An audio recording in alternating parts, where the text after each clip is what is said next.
Today's video is based on a true story.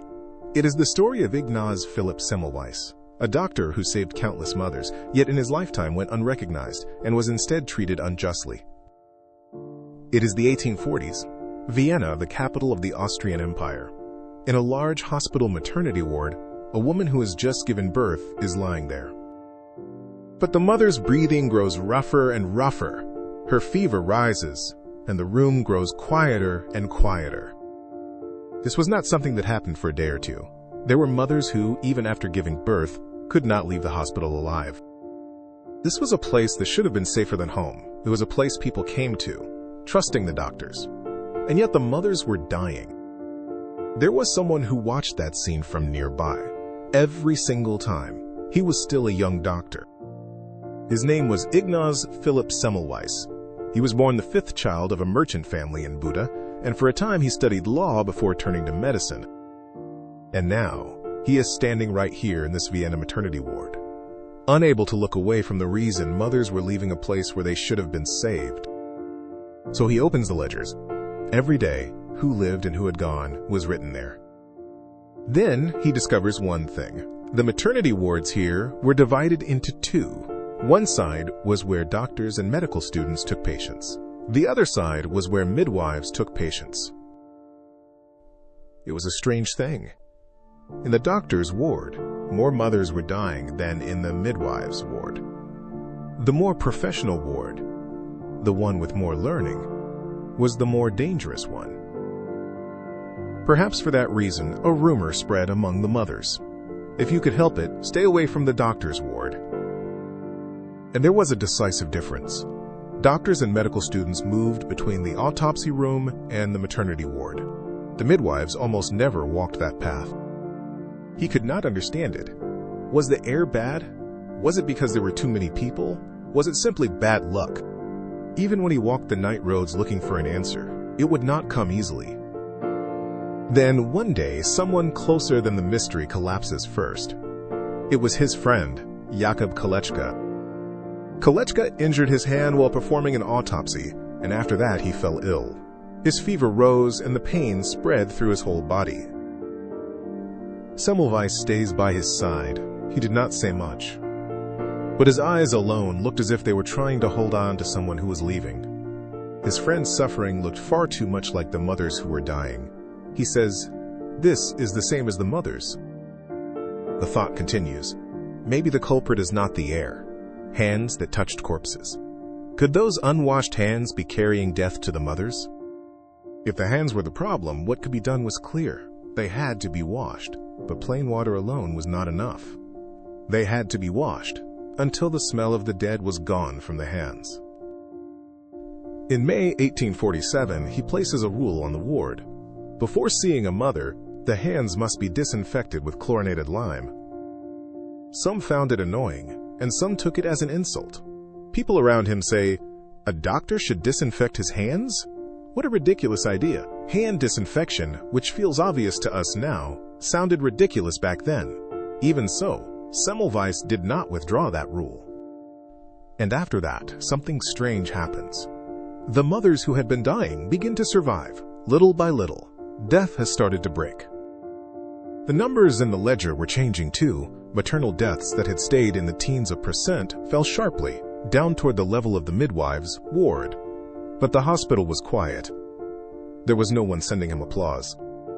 But the fact that the numbers had fallen did not mean people's minds changed right away. A truth that wounds someone's pride is sometimes accepted even later than the evidence itself.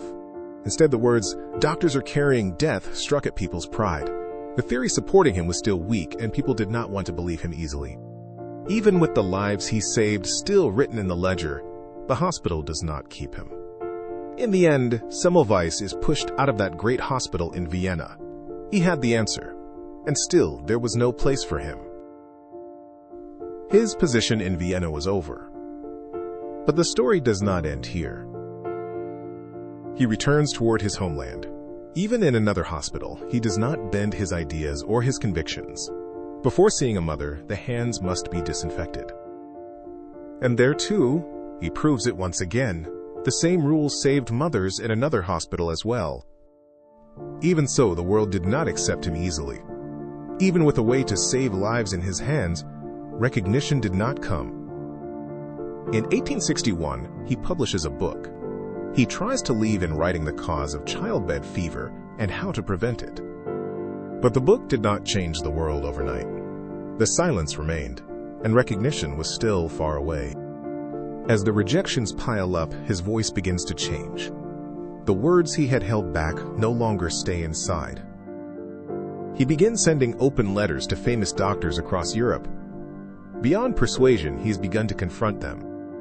Harsh words filled those letters. Those who refused hand disinfection while letting mothers die, he all but condemned them as murderers. The conflict deepens, and he grows more and more isolated. The people around him also begin to see him as strange. There are records that his behavior grew rough, and stories that his nights were restless. His wife and his colleagues feel that things cannot go on like this. In the end, in his later years, he is sent to a mental asylum by the judgment of those around him. There are records that he himself thought he was going somewhere else. There is no answer confirmed as a medical diagnosis for why it happened. Only guesses that he was exhausted, and many stories remain. And that year, he leaves the world, at the age of 47. There are records that he died from an infection caused by a wound on his hand, and there are also records that he was beaten inside the hospital. The exact course of events is hard to settle as one single truth, but later generations read it this way. What he suspected was carrying death to mothers was infection spread by unwashed hands. And records say he himself fell from an infection caused by a wound on his hand. That is why later generations remember his death as a cruel irony. The fact that Semmelweis had been right became clearer not while he was alive, but only after germ theory began to be accepted. With the work of Pasteur and the antiseptic methods of Lister, medicine slowly began to see hands, instruments, air, and infection differently. Only then did people belatedly begin to ask, was what he saw really a mistaken idea, or was it an answer that had arrived too early? Only after years have passed does the world slowly take his side. What feels all too obvious to us now was, at that time, something that went against the world. Ignaz Philipp Semmelweis, the doctor who saved countless mothers, yet went unrecognized in his lifetime. Even when the answer exists, if the world is not ready to hear it, it is turned away. What resonance does this story leave with us now? Perhaps this story is about more than hand-washing.